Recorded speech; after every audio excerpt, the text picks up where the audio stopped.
studying proves intelligence. I'm your host, Sage, alongside Bob and Jake. Thanks, Sage. Yes, thank you, Sage.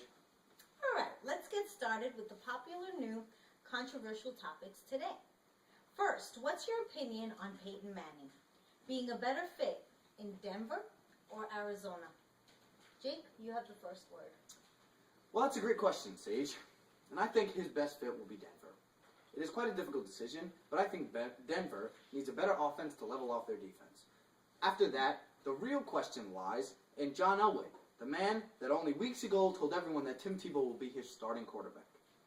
How could this change? I really don't know. We'll see in the weeks ahead. I disagree with Jake. I don't believe that either of these teams should have a caliber player such as Peyton Manning. I believe he should go to the Seahawks. They haven't even considered Manning yet, though, Bob. Well, they better get to it. Okay, Bob. Well, I like your point. Enough with the sports talk. And let's get to the literature part of our segment.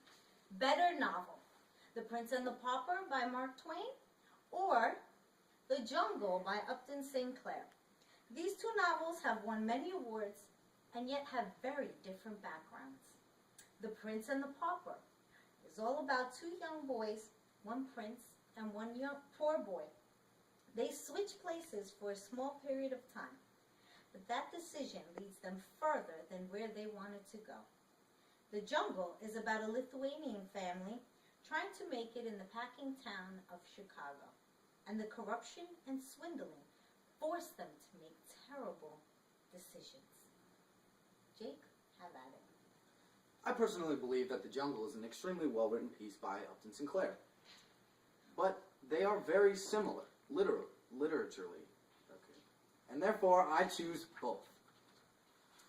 I ask either, or, because you're supposed to make a decision on either or. Anyway, why would you say that? Well, it isn't so much the content of the similarities, but the symbols that the authors try to portray with the actions of the characters. Upton Sinclair takes the well-known employee atrocities in the meatpacking industry in Chicago and uses very real situations to represent the immigrants, as the immigrant population as a whole. For example, Jurgis truly does not possess a character flaw to begin the novel. He is young, strong, and hard-working, which Sinclair realizes the immigrants of the real world are quite similar, on a slightly exaggerated basis. Extremely well put point, Jake. I wasn't done. Can you please not interrupt me again? The comparison I could make to The Prince and the Pauper is that Mark Twain uses children as his main character to portray the rough times of a poor child in London in the 1500s. Every child's dream back in those times was to live as a prince. The prince did whatever he shall choose and whatever he really wanted, and he had other people do his dirty work. And he was the richest in all the land. As one of the main characters, Tom, who plays the poor boy, comes to realize that being a prince isn't what all the hype is about, and it changes him.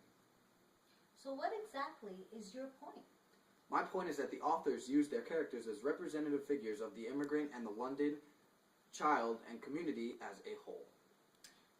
Oh, okay. I see. Bob, what are your thoughts?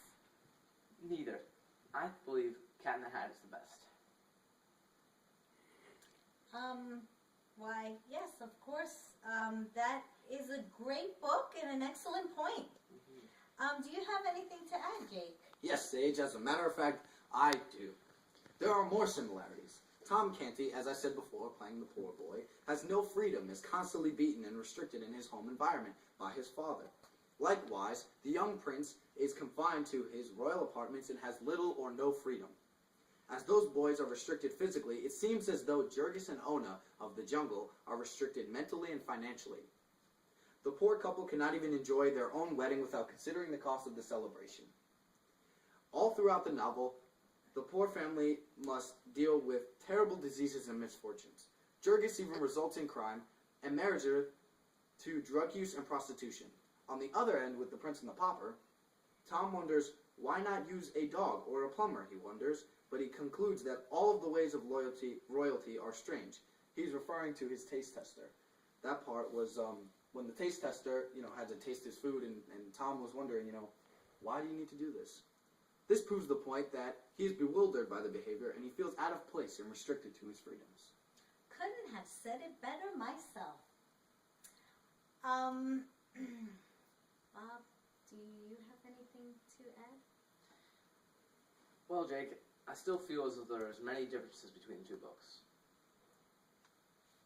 I feel as though they are very different. The trials and tribulations that the Lithuanians had to go through do not compare to that of Tom or Edward.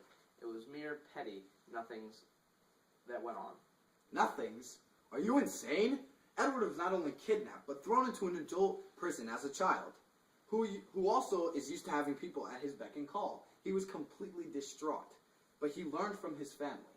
He learned from his ways, and it helped him become a better leader. He could finally feel what the poor had to go through and what the children had to deal with. In the jungle, their trials led them to be criminals and filth, as the immigrants were normally stereotyped as at this time. Jake, look at the Lithuanians' lives. They were robbed, swindled, forced into crime, and starving almost all their lives in America. It was devastating. I'm not saying that the London kids had no hard times. I'm just saying, compared to the jungle, they had nothing.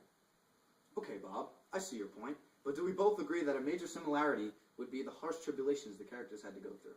Oh, absolutely. Great points. What about the themes? What do you think they are? Bob, you start. To be honest, Sage, there could be multiple themes for the jungle, but I'm going to have to go with a man can only handle so many years of loss, corruption, and misfortunes until he must do whatever it takes to feed his family. Well put. And you, Jake? That is well said, but I think Upton Sinclair was trying to get across a point of political standpoints. He felt as though this was capitalism's fault, and it was clear in his style of writing. I would go with something like, capitalism and the immigrant's imagination give away the hollowness of the American dream in reality. I think it fits perfect with the immigrant's idea of the American dream and the true reality of it, with some politics mixed in there. It looks like we have had a nice conversation. These two books are a must-read. Oh yes, Sage. They are a fantastic read. One more question before the top 5. Who do you take winning the NCAA March Madness tournament? I have Syracuse all day. Number 2 in the country. I think they'll win it. I definitely have Lehigh Carbon going all the way. Well, I'll let that one go. Thanks for watching ESPN First Take. I am Sage, and here